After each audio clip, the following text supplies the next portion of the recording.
Hi, Trevor here, reflecting on life through music. Thank you for stopping by.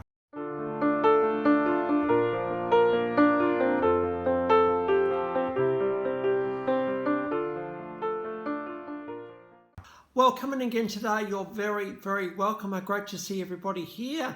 And you enjoyed my last video on Aussie singer-songwriter John Butler. Absolutely brilliantly laid back. So I trust you found him encouraging, and we looked at the song Zebra, which is all about, doesn't matter who cuts the ribbon, it's how you play the game. So I trust you found that one encouraging.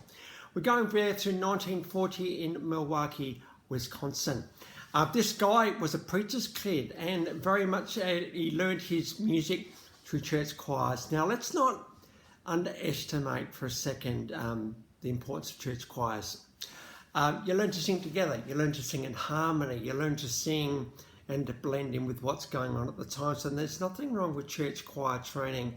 And I'm sure as this guy was singing in this choir, he was already getting noticed, because this guy has got an absolutely incredibly superb voice. So as well as, and at school where he was actually quite popular, he actually became student council president. And when he went to college, he sort of started to dabble in music a little bit more with the band Indigo, but he didn't.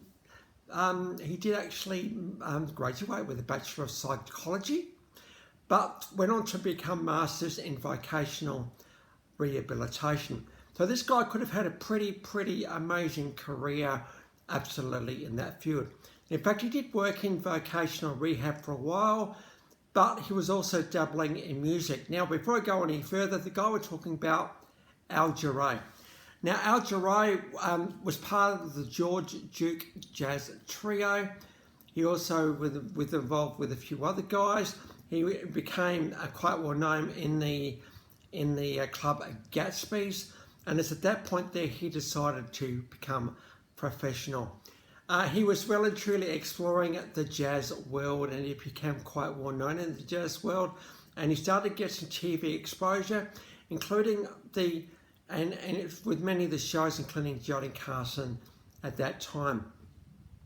He also got to perform at the Improv, and there's some pretty amazing artists. Of course, we're talking jazz, cabaret, bluesy, cruisy, because this guy well and truly is in the jazz genre. People such as Bette Midler got her start there. In 1975, he met Tom Canning, pianist. It's a bit of a piano singing duo, I think, going on for a while. And that's when Warner Brothers said, hang on a minute, you're not going anywhere. We're going to sign you up for a contract. And out came the album, the highly successful We Got By. So I thought I'd better go back to something at the start, now in that 1975-76 period. And we've got his take on Take 5. Now, Take 5 is a very, very irregular rhythm. For those who know time signatures, 5/4 beats, and I think there's some 2/4 in there as well. Al Jarreau puts his own little spin on this absolutely complex song. And he does some beautiful warming up, kind of getting into the vibe of the song start at the time. It's quite mesmerizing as you watch this guy perform, because people are thinking, wow, this is different, but it's beautiful. And I think when you've got someone at the top of the game, as Al Jarreau has been, you don't mind the bit of, I suppose, indulgences that stars have, because you think, well, this guy is amazing, how incredible to see him, so we're just going to go with whatever he says. So we've got a live version of Take 5. It was around this time too that he was actually starting to get recognition in Germany, and he received a couple of Echo Awards, which is equivalent to the Grammy Awards in the United States. A couple of albums in 1976 and 1978. The 1978 album was Look at the Rainbow. And then now in 1980, so things were starting to change. We started getting into a bit more synth pop, and Al Jarreau thought, well, what can I do to get into this particular field? And out came the highly successful album, Breaking Away. This album was massive. It spent 2 years in the Billboard charts, got to number 41 in the Billboard charts and number 1 in the rhythm and blues charts. So very, very significant album for Al Jarreau and become a household name at this point. We've got We're in This Love Together. What a beautiful, beautiful, beautiful thing to be able to say when you're actually in this love together with somebody else. Got a live version of that one below. So it's not like I love you and that's pretty amazing. No, it's more than that. We're in this love together. You always imagine, those of us who are together, there's a picture of you together and you're in a love heart. You can do all sorts of things like these days with the computers. And so the concept of a love heart surrounding the two of you is pretty good, I think, because love, as we know, it's a pretty potent force of nature. One day we weren't in love and the next day we are. We don't actually know how we get from one place to the other. Just one thing we know, of course, is that love makes the world go round. Love makes our hearts sing. And when we are loved by someone, it's an absolutely beautiful and amazing thing. So the concept of being in love is a good one, I think, because we're realizing that love, if it's patient and kind, we need all the help we can get with the relationships these days, don't we? We want everything going for us. We really, really do. So why wouldn't we want to get love on board right at the start? Even before the words are said, just get the culture in there. Love is patient and kind, and just let that be the guiding light. Because what patience and kindness actually does is it gets rid of all self-interest. It gets rid of I need to be more important than you. It gets rid of, hey, I'm going to impress you with my things. It gets rid of all of that because it's all about just one person looking into the eyes of another. And that's it. So, and the opportunity for the world to, I suppose, escape and for us to be in a world of our own is what love is all about. It's this love, it's our, you can always put the word this and our, it's our love. There's no love like ours. And, forget the love stories and the movies, forget all that stuff, just forget the way things are meant to be. That's not what love is. Love is specific to the couple. It is enveloping and engulfing. And just let love do its thing. It's one of the best things we can do in relationships, and to do that. So We're in This Love Together, one of Al Jarreau's most well-known songs. Out of 1983, speaking of that love feeling, we got Jarreau came out.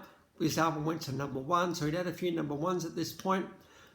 We've got Morning.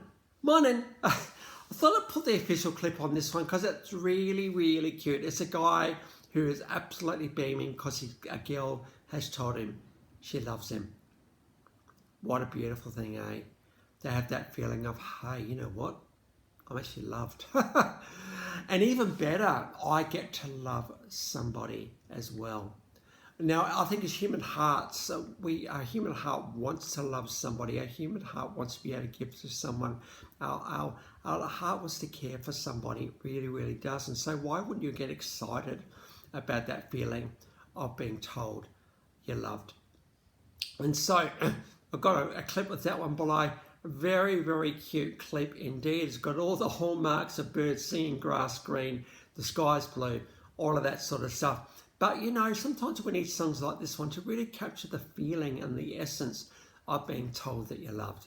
So we've got an official clip of that one below. Out in 1984, he released a single, After All. I think this featured on the Moonlighting series as well. We've got a live version of that one below. Again, you get into the whole, he warms up, the way he warms up to a song and tells the story is pretty cool. Al, unfortunately, did leave us in 2017 at the age of 76, so a bit of a loss to the music industry and the world at that point.